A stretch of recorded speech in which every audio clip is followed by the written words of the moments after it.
Every time some bad go around here, it look like it's on the grass. He don't step around that shit. He get away from that boy. Back in the day, Tupac was the music industry. With 75 million copies sold worldwide, Tupac was loved everywhere. However, the rapper had his life cut short in a fatal shooting in Las Vegas in 1996. Since then, multiple officers have worked on the case to find the man responsible.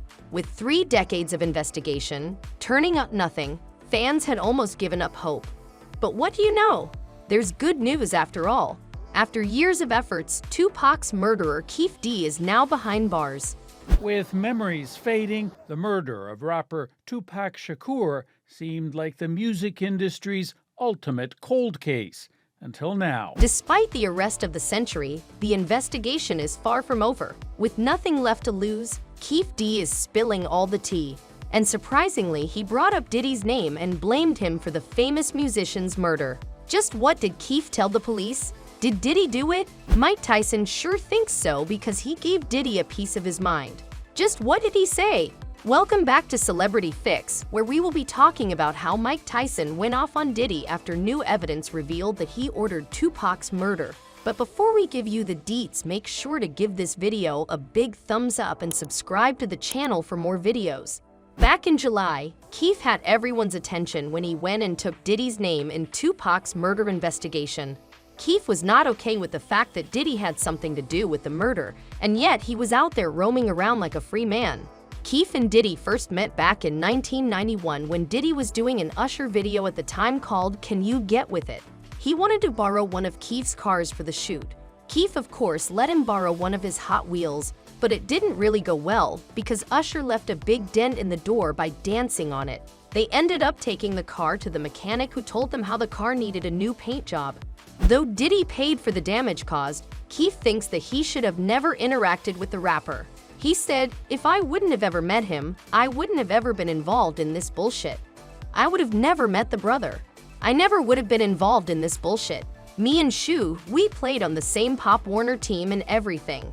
My homeboys helped put Shu in the game. It really crashed 2 people's empires in one night. Mine's for sure, Shug's too. Diddy, the only one still balling. He made our things go down. He won't even look out for nothing. Because he pitted us against each other, which was kinda smart. We're Crips and Shu was Bloods. Coming back to Tupac's murder, the singer was murdered almost 2 decades back in 1996 on September 7th. He was at a red light when a Cadillac came out of the blue and shot him. Tupac took a total of 4 bullets, which gave him no chance to survive at all, and he died almost a week later. Ever since then, authorities have been working day and night to find out the real culprit, but they've had no luck. Fortunately, in July, a search warrant was issued for Diddy's wife's place, and you won't believe what they found. They came across several .4 caliber bullets, which were sent to the forensic department for further investigation. At least, the police were still putting resources into this investigation, which showed their sincerity and dedication to the case. At some points, fans thought that the police were just neglecting their jobs, but that was not the case. Well, I know there's been many people who did not believe that the murder of Tupac Shakur was important to this police department. I'm here to tell you that was simply not the case. It was not the case back then, and it is not the case today. This dedication is the very main reason why things are falling into place now. It has also come to light that on this very disastrous day, Tupac was at a Mike Tyson fight, and later on, instead of heading back home, he went on and picked a fight with Keefe D's nephew, Orlando Anderson.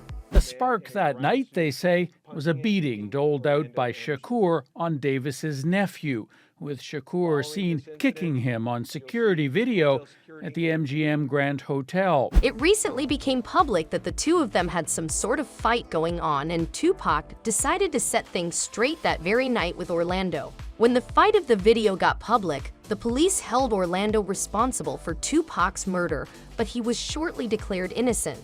When Keefe D found out the way Tupac dealt with his nephew, he was not going to sit back and watch someone from the music industry treat him like that, so he decided to tell Tupac who is the boss.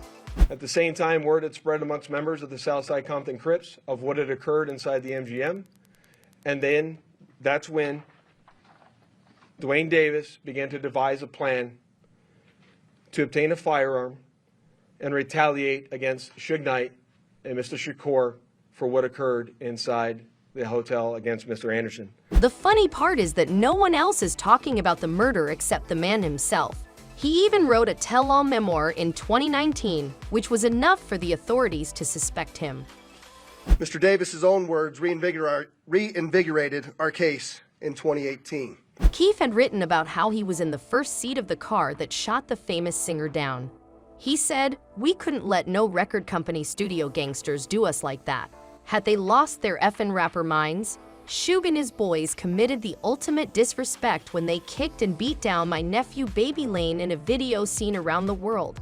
He also wrote, "I pulled out the Glock that Zip had given me and tossed it in the backseat. Bubble Up did the driving and Baby Lane and Freaky were riding in the back." This is where the drama unfolds. Keefe D mentioned Diddy and fans found that to be somewhat true. Keefe revealed recently how Diddy had offered him $1 million for the murder of Tupac and Suge Knight. Obviously, fans are wondering why he'd want to do this, but the answers are staring at us right in the face. Diddy had his eyes on the prize, and he wasn't concerned about the means to get there. Fans aren't too happy after finding out that Diddy was the man behind this entire mess. Mike Tyson revealed how he always suspected Diddy to be behind all of this. He also claims to possess some serious evidence that might just put Diddy behind bars forever. He said, "I knew him before he was Diddy." Yeah, I knew him for a long time. When I first became champ, I knew him. I remember him. He used to have crates when he used to have my after parties and stuff. Also when they were throwing parties. You know, it's very competitive, very dog-eat-dog. People who are your friends at one time, next thing you know, they turned on you. When a person like Mike Tyson is questioning you, there's really no saving you anymore. Mike's confession has brought new attention to the case. Mike's words come as a surprise to no one. He and Tupac had been pretty tight. In fact, that fateful night, Mike was the one who urged Tupac to come attend his fight in Las Vegas. Of course, Mike still bears the guilt. He thinks it's his fault. Over the years, Tyson has several times talked about taking on Tupac's killers himself. That's how strongly he feels about the situation. To add to the chaos, Tyson isn't a fan of Diddy. In fact, Mike has talked about hating Diddy several times now. And fans think it's because Mike thinks he had a hand in killing Tupac. And now that Keefe is behind bars, Mike wants Diddy to be arrested as well. In his eyes, that's how true justice will prevail. Looks like Diddy's got a lot of people on his trail. Maybe he should be looking to hire a lawyer after all. And that's all for today. What do you think of the situation? Will Mike Tyson take revenge on Diddy? Will Diddy see the inside of a jail cell? Let us know your thoughts in the comment section below. Make sure to leave a like and subscribe to our channel for more videos. We will see you next time with more updates from the celebrity world.